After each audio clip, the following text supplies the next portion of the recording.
Hey, Dennis. Hey, Karen. Guess what? The mic's on the other side now. It is, yes. Interesting to be over on this side and taking some questions. Ooh, have you done this before? You've been interviewed before, but not. I don't think you've been an interview subject on APTN. No, related to these documentaries though, on CBC or on CTV and BBC and a couple of other things related to it. Did they not have you on CBC? They invited you on CBC. Did they invite you and cancel? Was that what happened? They actually did, yeah. That's so. Although that show's now been canceled, so. Well, they had it coming. Yeah. Okay. Well, we'll talk more about that. Jeez. But, you know, we're talking about interviews, and this is not actually the first time I interviewed, because I was on the hiring committee. Right, yes. When you applied for this job. We found you, you were out in Thunder Bay. Right. You're working for the local global television station? Well, I was in Thunder Bay for almost 9 years, so at various times we were a CBC affiliate, a CTV affiliate, and a global affiliate, which I believe is what they are now. Okay, But, so it's switched over. Number of times, yeah. So how did you end up? You're a Winnipeg boy. What brought you out to Thunder Bay? Well, I went to school at ACC in Brandon here, where many people from APTN have gone through that school. I think there's about 6 of us right now that are working here that all went through that program, which is a great program. And I said, when I was doing my work practicum, send me wherever you think I might be able to get a job. And so I ended up in Medicine Hat, Alberta, at the TV station there, Chat TV, and finished my work practicum working for free, and I did get hired and started doing master control and VTR and promotions and reporting, and did a little documentary out there actually as well. And just met a great group of people there that a number of us all went to Thunder Bay at the same time, to the TV station there, and worked there for 9 years, pedaling away until APTN was putting a bureau in there, which was a fantastic idea, and lost that job.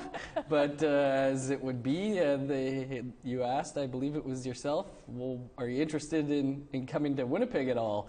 And it took 11 years to get back to Manitoba, but I was very much interested in that. Well, to be clear, it wasn't 11 years in between the 2 interviews, though. Yeah, no. We've been doing some stories out of Thunder Bay back in the days, the early days of APTN, 2006. I was in the Ottawa bureau. So for whatever reason, I guess just because it was Ontario, Thunder Bay's kind of like midway, kind of closer to Winnipeg, but you can make a case for Ottawa. But I was doing a lot of the stories out of Thunder Bay, but particularly we'd gotten, our attention was a lot on third-party management, and we were looking at housing issues as well. And so we were working a lot with the Gull Bay First Nation on those stories.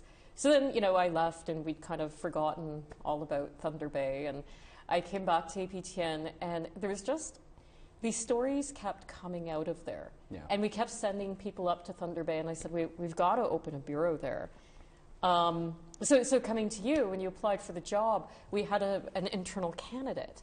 And so you had mentioned during the interview that you were trying to get back to Winnipeg. And so I was just like, ooh. And we had an opening coming up in Winnipeg. So yeah, I told the HR guy, when you call him back, just let him know that we'll be posting for Winnipeg. We like him for Winnipeg. Tell him we like him. Give him the wink, wink, nudge, nudge. Because you were, like, I mean, there was nothing, you were obviously perfectly suited for the job and had a lot of experience, but, you know, we kind of, every company kind of gives seniority a bit of a preference when you're hiring. So, but, okay, tell me about your time out in Thunder Bay, because that was just, I think the story that made me think we've got to open a bureau there was one where a family contacted us because there were a couple of young girls at home alone, and a police officer decided he wanted to talk to one of the girls. She wasn't supposed to be there, whatever, so he decided to kick down the door. And one of the girls videotaped him kicking down the door. And she's like, I hope you know I videotaped that. And he goes, I hope you know that I don't care. I actually just watched that story for some reason recently too. Natanis had done it. Yeah, Natanis did that one. She was actually looking for that story, and so I watched it. And yeah, I mean, can you imagine right now if we hadn't had a bureau in Thunder Bay for the last few years, right? Like everything that's gone on. And you mentioned covering there from Ottawa, like Calgary is closer to Thunder Bay than Toronto is. So it's there's so much going on there. I can't remember what your question was exactly. Well, just working there, because I mean, we kind of opened the bureau there late. And I don't think even when I was covering it, I was more covering the First Nations communities around it. I wasn't spending a lot of time in the city. And I mean, I'm also, like, I'm white passing. So when I'm walking through the city, people aren't looking at me and saying, there goes an Indian. So I don't get that kind of treatment, I think, that other people do who are darker skinned. Right. Yeah, I mean, when I first started there, I was doing a show that was called Northwest Newsweek. So I was on the road every single week going 3-4 hours outside of Thunder Bay covering smaller communities, be they little towns or First Nations or whatever, just scrambling to put together a half-hour show that I was a one-man crew on basically every week. So that was a good learning process on how to put together a show and what could pass as news when you're trying to fill a show. And then I ended up covering City Hall for about 4 or 5 years and got to see the inside of how a lot of things work and got to know a lot of the players there that we've seen in the headlines over the last few years as well. Well, yeah, because when we're looking at Thunder Bay, we're clearly looking for the Indigenous stories, and we cover City Council or the police as they come into our stories. But I know you had, we'd both heard the Canada Land podcast, and you ended up interviewing Ryan McMahon on Face to Face. So I was just thinking, like, with you covering City Council, you must have known a lot of these characters. Was anything of this scandal a surprise to you? Yes, because, I mean, Ryan dug into things, and I was just with one of the city councilors last weekend and talking about this from Thunder Bay, and some of the things that he dug into, I was there for 8-9 years, and I never knew about this judge from the 90s or the early 2000s who was, accused of being with underage prostitutes in the city and stuff like that. It was a pretty famous case, and I'd only heard of that the year before I left there, and it had happened 13, 14 years before, and Ryan really dug deep into that, whereas local media and national media never had. There was only 1 or 2 stories that existed out there on the internet even. And yeah, I mean, I know a lot of the people, if not all the people that were in those podcasts, but he really took a deep dive and broke a lot of news, and it was uncomfortable, I think, for people to hear there and anywhere, and I'm glad he did it, and it was it's worth listening to if you haven't. Even if you're from Thunder Bay and you think you know everything, there was a lot in there that you might not have. Yeah, well, I mean, personally, I don't know if I was really surprised, because I did a lot of work sort of in between my gigs at APTN, covering child sexual abuse, child pornography, child sex trade. So it's never really a surprise to me to hear that, very prominent people are using child prostitutes. But it's always surprising that they're able to actually get it out and name names in the news. That was the part that I thought was kind of... And that's the thing, you hear these stories or rumors or whatever, and there maybe are stories and they're in isolation, but when you have 5 hours to connect all those dots and really bring it home, then I think that's what was needed there. So then you did move out to... you did accept the job in Winnipeg. I did. So we're happy to have you. So you were reporting for a few years before you weren't here very long, but was it 2 years before you got the promotion to anchor? 3 years, so I'm just a little over 2 years in the new job, so 3 years of reporting. And so how did you find Winnipeg? You were trying to get back here. This is like kind of your roots, I guess. Yeah, grew up a lot in Portage and smaller areas outside of the city, but it was great to be back in a city where news is like constantly happening, and in there were just two of us, myself and Tim Fontaine at the time, so trying to cover an entire province was, there's a lot to cover, and there was never a dull moment around here for that. It is one of those cities I'm always kind of a little troubled that we don't get out of the city and up into the communities a lot, but there's so much news happening in the city. It's very different from, say, a city like Halifax, where you basically have to leave the city to cover Indigenous communities, right? Because there isn't, there's some people there, but it's not necessarily where the majority of your news is happening. Which I sometimes feel bad about. I feel like we should be in the communities a lot more, but also this is the Indigenous population here is the highest per capita, and there's just, this city never stops, and it's when there's two of you, it's difficult to cover it all. Yeah, we definitely, we need more money, we need more reporters. Yeah. I agree. Yeah, well, okay, well, we've solved that problem. Send money. As part of the gig, you got the anchoring gig. You started doing face-to-face. Right. So how do you see that show? What do you want people to? I always say, like, a show should have a promise. So I've talked to people and I've said, you know, nation to nation has to be truth to power. You know, you want to. People don't have access to these politicians. I don't want it to be like Power in Politics. So I want it to be us to be the bridge between the Cocomotan community and the politicians. You know, when Cheryl was doing In Focus, she said it was going to be focused on grassroots. So how do you see face-to-face? What's the promise of that show to the audience? Getting to know the people, I guess. You know, when we're in TV, it's always 30-second sound bites at best. Sometimes when it's a longer story, you might see more, but we don't get to sit down and have almost a half hour and really talk about issues with somebody or talk about their lives. And you know, sometimes it's kind of newsy whether we're having a politician on, or sometimes I think it's kind of inspirational when we have a beatboxer on or a Cree soprano opera singer, and you just get to really get to know some of the people that we see in stories all the time, but you don't know much more beyond that 30-second clip. So how do you choose your guests? Well, having such a news background, I like it to be kind of relevant, which can also be difficult when you're trying to keep up with headlines and doing a show every week. But I also just, I mean, for myself, people that I think would be interesting to sit down with and talk for a half hour. There's not everybody deserves, or not deserves, but would carry a conversation maybe that our viewers might want to watch for a half hour. So they've got to be somebody that I feel that our people want to see and hear more about for 22 minutes. Well, you know, in fairness, like I always found politicians or people who are media trained to be tough. I remember I was doing this one show, I was at iChannel, and it was all pre-taped. We weren't live, thank God. And we were doing something on how to quit smoking. You know, it was just one of those shows, and we had somebody in who was talking about hypnosis. He'd clearly been media trained to speak in 8-second sound bites. I had like 12 questions, and the segment was supposed to be like 12 minutes long. And he answered all the questions in 2 minutes. And I had like nothing else. And my producers in my ear going, "You've got to keep this going. We don't have a show." And I was just like, I don't know what to ask him.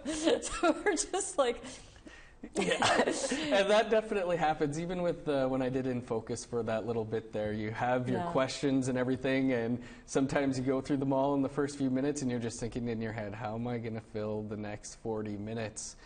And then there's sometimes where you just have 2 or 3 questions, and you go with the conversation and just react to what they're talking about, and don't be like, well, here's my question 2 now, despite what you just said that was crazy, but I'm not going to talk about it because I got to get to question 2 on my list. And how do you choose questions?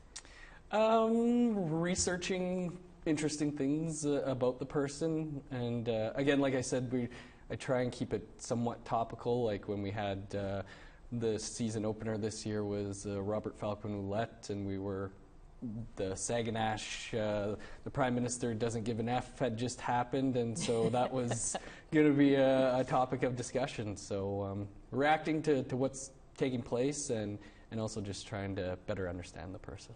Yeah, it is kind of interesting to kind of dig down sometimes into the personalities of people who are willing to kind of open up about it. That's always one of those things. Do you do those interviews where sometimes you're wondering, should you push, should you ask maybe Romo Sagnash about his alcohol and recovery, or is that fair game? Yeah, and some of those are tough, like the interview with Theo Fleury and his battles with addiction and mental health and all that. There was some. It's hard to ask those questions for sure when you don't know going in, and you don't know whether you should ask ahead of time. Is it okay if we talk about this? But and same with Tom Jackson, like his time on the streets here in Winnipeg. It's not something that he often talks about, and for his own reasons, and that's fine. But I guess you just kind of poke and see if they'll go there, and if they go there on their own, then that's because you don't give them questions in advance. No. Do you ever ask them, are you comfortable about talking about the subject in advance? I actually never have. No, I've never done like a pre-interview with anybody, I don't think, for the show. We've kind of, generally, these are some topics we might talk about, but... Yeah. That's what I usually do. I usually give headlines of topics, although I gave you nothing. It's true. This is not what I thought we were talking about. But I did ask you, is everything open? Is there anything you're uncomfortable talking about? And you said no. So, I mean, I could go anywhere with that. Right. You can. But I do want to get into talking about Investigates and Standing Rock. They're going to be playing as part of the retrospectives the second documentary that you did on Standing Rock. But I think we can talk about the whole Standing Rock phenomenon. Yeah. It really was you pushing in the newsroom to get the story out there. None of the mainstream had picked it up. It wasn't really out there. You noticed it was happening, and I guess we're seeing a lot of social media. I have my own thoughts about why I said yes when you said we should cover this. But what were you seeing that made you think it was an APTN story? Just the gathering that was happening, and so many people. Facebook really led the way in so many things with Standing Rock, and it was people going down there posting the photos, and this gathering that, there was the fake photos of Woodstock that people were trying to play off that it was happening. Because the first time we went, there was about 3,000 people, 4,000 people. It was still a small town in the prairie of North Dakota, near the South Dakota border. But we went down there, and it was, our first batch of stories that we did down there was on this coming together of nations that hadn't happened in over a century, which was significant in its own way. And we focused on, some of the ceremonies that were going on there, and but then things just took a wild turn, and thankfully you were in agreement of allowing us to go and keep people down there. I was thinking about it the other day, and I think I spent close to 7 or 8 weeks over 11 months down there myself, but we consistently kept somebody on the ground, and the mainstream followed us, and we'd be there sometimes, like when it was eviction day or the supposed eviction day, and CNN's there, CBC's there, and NBC, and all these people with their big trucks and satellites who all smelt blood were there for that. But we were there for months covering stories every single day, and I'm really proud of the coverage that we did out of there. Yeah, it went over a long time, and usually, I kind of can almost map that a standoff in Canada happens for about a month. I guess it's just that's how long it takes to get the injunction process, right? I wasn't thinking that was going to go on that long, and so we were really digging deep into the budget to keep people going down there. We had to keep switching out our reporters. Partially because you were getting off and getting married and couldn't be down there all the time. Although I tried to convince you that a Standing Rock wedding would be a fabulous wedding. And there was a Standing Rock wedding. Our good friend Jenny Monet, who's a journalist down in the United States. She got married. No, she covered a wedding that took place in Standing Rock. But I screwed up, and this is the thing. Actually, is Damien on one of the cameras now? No. Oh. Yeah, he got the worst of it, I think, because when we were going down there, remember, I was really concerned because I don't know how many regular Joe Canadians realize this, but the U.S. military has sold off a lot of their equipment to local police forces. And so when you were watching like Black Lives Matter and some of the protests going down there and the police moving in, they were very heavily armed police forces. So I wasn't sure what you guys were going to be facing. And so you and I had a talk before you went down. And I made sure that you had a local lawyer. Still have his number in my pocket. There you go. Always keep that in your pocket. Always have your lawyer on speed dial when you work for APTN. Us break. You know, the thing was that usually, like, we knew that there was going to be probably tear gas, etc. I didn't think they'd be using pepper spray or like freezing water, but we knew some of the things they were going to be using. And sort of after you guys had left, I was talking to Ken and I said, did they bring safety equipment down with him? He said no, and each of us thought the other was looking after that. And we realized there's no way once you're down there, you're going to be able to buy that stuff. It's all going to be sold out. I mean, this is where the Army surplus stores just ching-ching, Indian protest, ching-ching. So I think it was Damien. What he got sprayed on. Tell that story. He got sprayed on his arm. Yeah. So I mean, the day of the October 28th raid, the treaty camp raid on Highway 1806, where about 140 people were arrested. We were leaving that day. We were coming home. We'd just interviewed the Hulk, Mark Ruffalo or whatever, and Reverend Jesse Jackson. We're like, okay, that's it. We'll head home, and somebody else will come down here. And then we heard this was happening. And so we drove up there, and we're seeing all these other journalists, and they got like shields over their face and bulletproof vests. We're like, what? Who does this? We're laughing at them. And we pull over the vehicle and get out, and it took a while to get going, but vehicles were set on fire, and the police, hundreds of them, started moving in, and they were firing rubber bullets at animals and at journalists, and it didn't matter who you were. They were just pushing us back, and it went on for hours and hours, and we had to keep moving the vehicle so we didn't get it impounded, and Damien, when you watch these documentaries, he was always there for when things went bad. He and I had some good and bad luck that we were always on the ground for when things we got saw you crazy. guys like running by on Facebook. Sometimes we're like, oh, there they are. And so he'd gotten pepper sprayed, but he didn't notice it until we were back in the hotel room later that night, and he went to wipe his eye or something like that, and he just started screaming, and he's like, the pepper spray was still on his hand and had gotten into his eyes, but we were getting shot. I had rubber bullets that were somehow made it into my pockets from when we were getting shot at Did and you stuff. keep them? I did, and then I lost it, which is like, too bad. This is the weird at thing. least I took It's like photos of them. somehow when you're out in these situations and you're a journalist, the adrenaline takes over and it all becomes kind of cool somehow. You know, like, or I can't explain it, but you would keep something like that as a souvenir. It sounds strange to people who haven't been down in that situation or who are in that situation and they're not the journalist, but they're actually like the person most affected. They feel differently about it. But when you're a journalist and you're thinking about the story and covering the shot, it's not that you don't have empathy for people, but something else kind of takes over. Yeah, I mean, I have told this story a few times. I had to go to the bathroom, and I knew I was going to have to move the vehicle, and the bathrooms that were at that camp, that was going to be it for the day. And so I ran to go there, and I opened the porta potty door, and there was just like bam, bam, bam. And it's like, okay, close the door, started running back the other way. And we weren't prepared for that because, like I said, we were ready to head home. We had 2 granola bars tops and 2 bottles of water, and I think we were involved in that raid for 9 to 10 hours before we got back to the hotel to try and find rooms to stay for more days. And then you know who else? Jared. He's on the camera over here, so people are going to see me pointing to the camera. But Jared's behind this camera.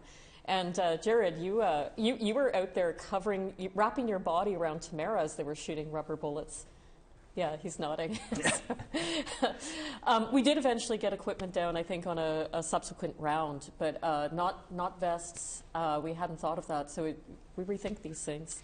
And there was no way to ever be prepared. Like, Not again, the 100%. last time that like Damien and I slept in the vehicle the night before the raid that was going to empty the camp was supposed to happen because police had set up these freedom of speech zones or whatever that journalists were going to have to stay in, and we're like, no, we're staying in the camp.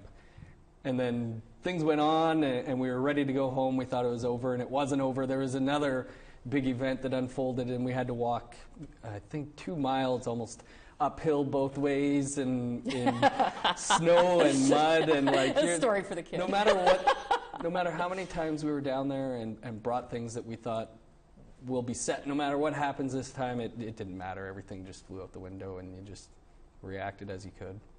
Well, and then there's two other things. We're getting close to time, but there's two other things that I really want to talk about. One is, you mentioned CBC. They hadn't been covering the story.